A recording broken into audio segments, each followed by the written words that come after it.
Di pasar saham kita, ada satu istilah yang sering banget kita dengar. Tapi jujur, sering bikin ngeri juga. Saham gorengan. Nah, ini kayak jebakan, yang bisa bikin portofolio ludes dalam sekejap.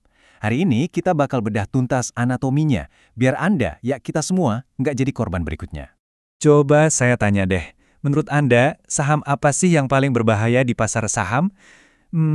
Mungkin jawabannya bakal sedikit mengejutkan. Ternyata seringkali saham yang paling berbahaya itu justru yang lagi viral, yang lagi diomongin semua orang. Ya, yang katanya bisa kasih cuan gede-gedean dalam waktu singkat. Nah, disitulah letak jebakannya. Oke, jadi apa sih sebenarnya saham gorengan itu? Lucunya, kalau kita coba cari definisinya, yang ada malah pusing sendiri. Penjelasannya tuh banyak banget, beda-beda, dan jujur banyak yang keliru. Biasanya kan kita dengar ciri-cirinya kayak gini. Katanya digerakin sama berita bohong, volumenya tiba-tiba gede banget, atau masuk daftar UMA dari bursa.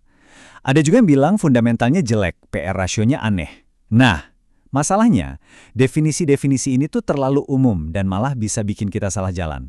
Yuk, kita uji salah satu yang paling sering disebut, saham yang masuk daftar UMA atau Unusual Market Activity. Kedengarannya kan logis banget ya, namanya juga tidak wajar.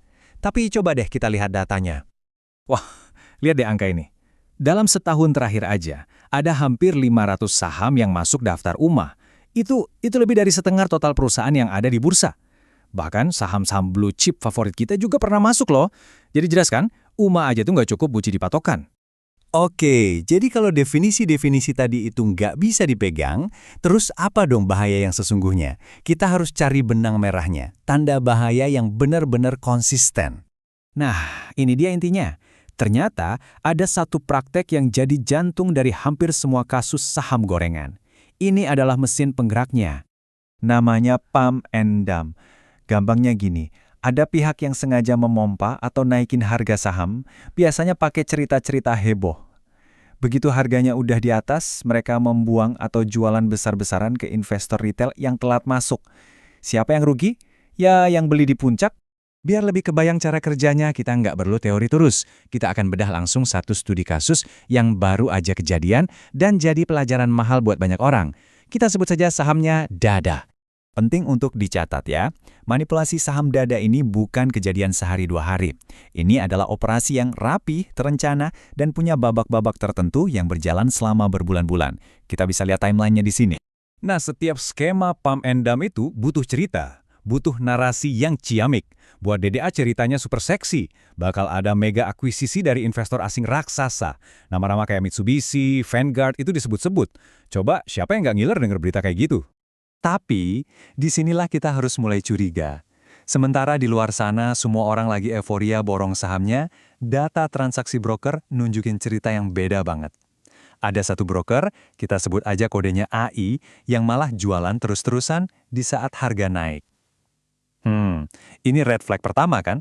Ceritanya nggak berhenti di situ, narasinya dibikin makin bombastis. Muncullah rumor DADA ini bakal jadi saham sultan dengan target harga, siap-siap ya, Rp230.000 per lembar. Gila kan? Oke, stop dulu. Mari kita pakai logika sedikit. Kalau harga DADA beneran sampai 230.000, valuasinya itu bakal jadi 2 kali lipat lebih besar dari BBCA, bank terbesar di Indonesia, dan 100 kali lipat lebih besar dari Ciputra. Apa masuk akal? Sama sekali nggak. Dan seperti yang bisa ditebak, pestanya nggak berlangsung selamanya. Ketika musik berhenti dan harga sahamnya anjlok, data menunjukkan dengan jelas siapa yang pulang bawa untung dan siapa yang cuma bisa gigit jari. Nah, ini dia rapor akhirnya. Data nggak pernah bohong kan? Lihat deh, broker AI yang dari awal kita curigai itu jadi pemenang telak. Dia jualan di harga rata-rata 109. Sementara itu, broker-broker yang banyak dipakai retail, beli di harga tinggi, jual di harga rendah. Mereka yang jadi pecundang. Dan kerugian ini bukan cuma angka di layar, totalnya ada lebih dari 300 miliar rupiah uang investor retail yang nyangkut di saham DADA setelah harganya anjlok. Itu uang beneran yang hilang.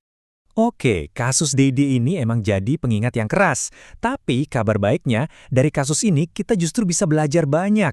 Kita bisa bangun semacam perangkat bela diri buat portofolio kita. Dan enaknya, nggak perlu jadi analis canggih kok. Cukup dengan 3 cek sederhana ini. Pertama, intip ringkasan brokernya.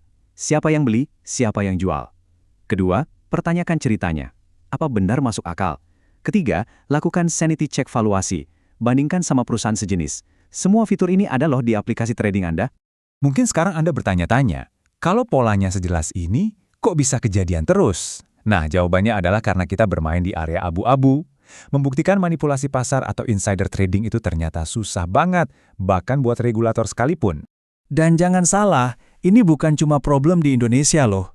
Di Amerika Serikat yang aturannya super ketat aja, isu insider trading ini jadi perdebatan panas yang susah dibuktikan. Intinya apa? Kita nggak bisa 100% pasrah dan berharap dilindungi regulasi.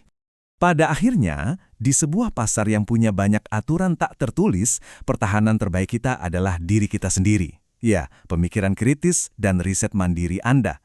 Tanggung jawab melindungi modal itu ada di tangan kita masing-masing. Kita udah bongkar sama-sama anatomi jebakannya. Kita juga sudah punya senjatanya. Sekarang, pertanyaannya saya kembalikan ke Anda.